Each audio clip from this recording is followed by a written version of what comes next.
Yo guys, it's CFB. Welcome back to a brand new video. Welcome back to the channel. Today we're here with some more transfer news. We've got more updates recently. I'm not liking how slow the transfer window's going now. Everything seems quite recycled, but we've had some good developments come through, so I can give you the news. But like I said, I want to see a bit more urgency from Chelsea in the window. So before we do get into the transfer news, please like, subscribe, hit the bell notification so notified every time I load a video. Also, first link in the description to my streaming channel. Go and check that out. It'd be very much appreciated. And yeah, let's jump straight into the news. Let's jump straight into it because we've got some good news. In fact, actually, I think majority of it is good news, bar one bit of news, and we're going to get into that probably about the third bit of news, which that will probably be. So let's jump straight into it. Because actually, wait, before we jump into it, I just want to quickly say this: the training sessions I've seen so far from the Chelsea pre-season has been magnifico, absolutely perfect. I like the way Enzo Maresca's came in straight away and he's taking charge of the pre-seasons, obviously. But you know what I'm going to say in a second. What I mean by take charge in it is like he's actually involved. He's communicating. He's getting every little detail. He wants every little detail right. He's non-stop. He's constantly in the training sessions. If you watch the training sessions, you know what I mean. He's instructing the player to do everything. Whereas Pochettino, the first couple of ones, was just standing there, arms crossed, was having a laugh with a couple of the players, and then, you know, might have done something here and there. But with majority of his coaches, where Enzo Maresca's in it, he's telling the players what to do. So first signs, I'm liking what I'm seeing so far. I'm really liking what I'm seeing so far from Enzo Maresca. I fear that I keep saying Enzo Maresca. So I'm hoping he keeps that up. That's really, really good so far. It kind of reminds me a little bit of the Tuchel training sessions in that sense, where that first ever training session we saw from Tuchel, he was constantly on it. The same vibes in a way, but we'll have to see how it develops. Anyway, let's jump straight into it. So, Samu Omorodion. What's going on with Samu Omorodion? I gave you development the other day. Wow, we've got official news. Yes! Haha! This one's put a smile on my face. So we're going to get into it. It's from Marca. Very, very reliable. Other sources have also said this too. So Marca came out first and said this: Chelsea have withdrawn from the race to sign Atletico Madrid striker Samu Omorodion. Yes! Get in! Honestly, if you check this guy's goals, I saw some people rave about it, but I don't understand how people are raving about it. If I saw these guys' goals, majority of them were just tap-ins. There's nothing, I've got to be honest, no offence to Omorodion. So far, I don't see anything special to do with him. Also, if you all know me, you know I'm screaming for Chelsea to go and get a actual established striker. 24 and over, 25 and over, preferably. Obviously, my guy's Osimhen. I would love Osimhen, but there's even a bigger chance we could go for Osimhen now, especially when I give you the news in a minute about someone else that might be going the opposite way to Napoli. Yes, we're going to get that in a second. But this is good news. Duran is out the equation. Omorodion's out the equation. David is out the equation. Jonathan David, because apparently we're not going for him either. Who's going to be a striker signing? Fabrizio has already said, and David Ornstein has already said as well, Chelsea will still be going for a striker this summer. Well, who's it going to be? Time's ticking. We've got to get going. There's Ivan Toney on the market. There's Victor Osimhen on the market. You could say Goikes is on the market, but I don't think Chelsea will go and get him. I don't want Goikes either. Also, with Goikes, he's going to be like 80, 70 odd million. I don't think Chelsea want to pay that for a player. So, who is going to be the striker signing this? The question I'm putting to you guys right here, right now. Let it know in the comments down below. Who do you reckon is going to be the striker signing? Put a prediction in. Even if there's no links, just put a prediction in. Alvarez is another one that I would love at Chelsea, who's been touted even from Fabrizio recently, who could potentially leave Man City, but there's no offers yet of him. I'd love it if we went in for him. My hood's actually quite annoying me here. So, yeah. Let's move on to the next bit of news, because Omorodion that's great news. Let's move on to even better news, because this is a player that can play up front, but is a wide player, I think, or it's either one of the two, but he can do both. And I reported on this news in my last video, and I gave my opinion on it, and I said that I do not want this player anywhere near Chelsea. Well, I've got even better news for you all. Here we come. So, Simon Jones said this: Karim Adeyemi is understood to be unreceptive, I don't know what that word means, to a move to Chelsea. He wants Champions League football if he is to leave the Bundesliga side. As I just said, I do not know what unrepresentative means. I just checked the comments and people were saying, yes, get in, he's not coming anymore. And obviously there in the text, it kind of hints that he wants Champions League football and stuff like that. Perfect. Perfect. If you know that Homelander edit, well, the Homelander scene, we go, perfect. Perfect. To the small, minute details. Get in. I didn't want Adeyemi at Chelsea. I thought this transfer written in the stars to be a complete flop. Like I said in the last video, this was written to be the exact same way as the Pulisic transfer went. It would cost something like 35-40 million, a decent amount. In this market, you could say is not a bad price for a young star like Adeyemi, because I do think he's a good player. I just think in the Premier League it will not work in the Premier League. It will not work in the Premier League, especially for us. I don't see it working. I think he's more of a Bundesliga, Serie A, La Liga type of striker, you know, around those areas. But a player that won't move to the Premier League, I don't think. And if he does, I don't see him doing well. But I'm just happy it's not moving to Chelsea. I'm just happy because we need a winger. Again, this is another thing that's been said. Fabrizio and David Ornstein have both already came out and said Chelsea will be going for a winger, a right-footed winger. So a winger that plays off the left that is right-footed, from what I've been hearing. And a striker. Well, who's it going to be? Who's it going to be? Because there's no solid options right now. There's no solid options. There's no options right now of saying that we're going after this player. We've got concrete options of this player, or we've seen the options. There's nothing.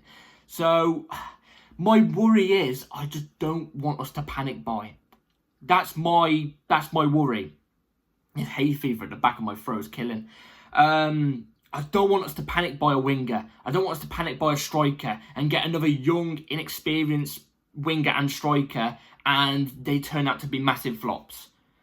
You know, just, I was hoping we would have got all of our business done before pre-season. That's one thing I was saying. All the other clubs have, well, most clubs are doing good business before the window. We've done some good business. Like I said, Tosin Adebayo, good business.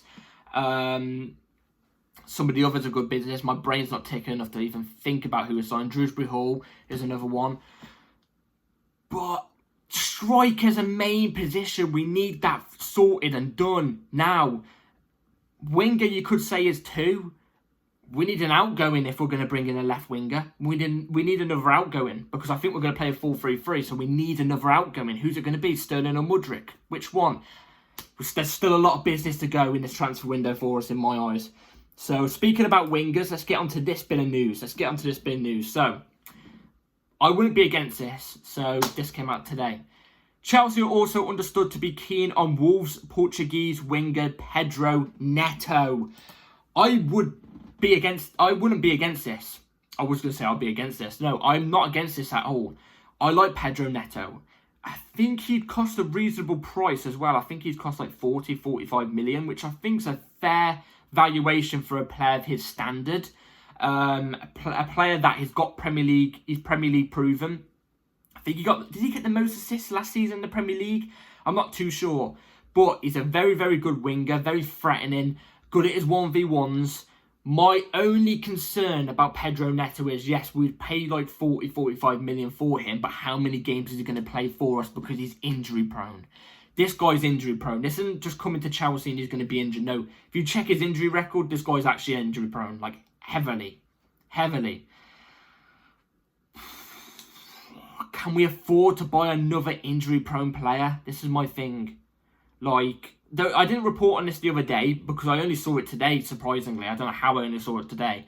But we've actually sorted out a medical department. We brought in new medical people from what I've seen and stuff like that. So that's all great to hear. I'm hoping all the injuries will be lowered now because I think the last medical we had was awful. Like the medical team we had last, pitiful, absolutely pitiful. But I don't know. Let me know in the comments down below what you think about Pedro Neto. I think he's a really good player. I would take him. He's a top player. It's just the injuries, man. I don't think we can hack another injury-prone player, especially with the amount of games we've got to deal with next season. Well, no, this upcoming season, not next season. This upcoming season with, the Conference League. I can't believe we're still doing the Conference League. But, it's more games than last season. Last season we had loads of injuries. What about if we have loads of injuries again? Then it's clearly not down to the medical department, even though I think it is. I don't know. Let me know in the comments down what you think. I would take Pedro Neto. Let's see how it develops though. That's one signing I would take. But there's nothing proper concrete yet to do with that. So, yeah, let's move on to the big bit of news. This is a huge bit of news. This one puts a massive smile on my face. This is the biggest smile I'm going to put on my face in this video. So let's get into it from an Italian source. So not from a big source yet, but from an Italian source. I've seen other people put it out as well. So it's what was said. Romelu Lukaku is ready to agree to a 3-year contract with Napoli, who will pay Chelsea €28 million plus €8 million in bonuses for the striker. Now, if this was any other player for this type of price, I would be saying, what the hell are we doing? What the hell are we doing? I would be saying, no, get more money. Get more money. Otherwise, he just sits in reserves. Simple as that. Because obviously we know there's a release clause of £38 million. Obviously we know euros is more than pounds. So technically this is like 25 million plus 7 million in add-ons. I don't know. So it's nowhere near the release clause. Well, it's quite close to release clause, but not actually at the release clause. For everybody else, I'll be saying what we're doing, but it's Romelu Lukaku. I couldn't give a bollocks as long as he's gone. That's 300 and something odd K a week off the wage bill. Thank the Lord. It's money into our pockets. Yes, it may be less than what we spent on him, but we forget about the price we spent on him. And he's just off the books. He's off the books. He's a negative player. He brings negativity. I'm happy he's going to be gone. So I'm hoping it's true. Do you know what my opinion was? We need a striker. We need Lukaku gone. Napoli want Lukaku gone. We want Osimhen. Napoli want Osimhen gone. Let's work out a deal here. Lukaku plus Osimhen swap. You know what I mean? Unless maybe, because they've branded valuation down on Osimhen, maybe we go to Napoli with an Osimhen deal of 60 million. It equivalates to the same amount of price. Add Lukaku on top of the Osimhen price, and technically it's Osimhen's price that Napoli are asking for. I take it. It's not going to happen though. I don't see us going for Osimhen. But I see Napoli getting Lukaku. Again, it just leaves us with what striker, man? It just leaves us with what striker? There's a deal there right in front of us to be done. But the owners don't want to because of the price. The price isn't even that bad.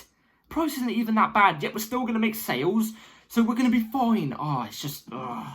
Either way, this is positive news. Thank God Lukaku's going to be gone.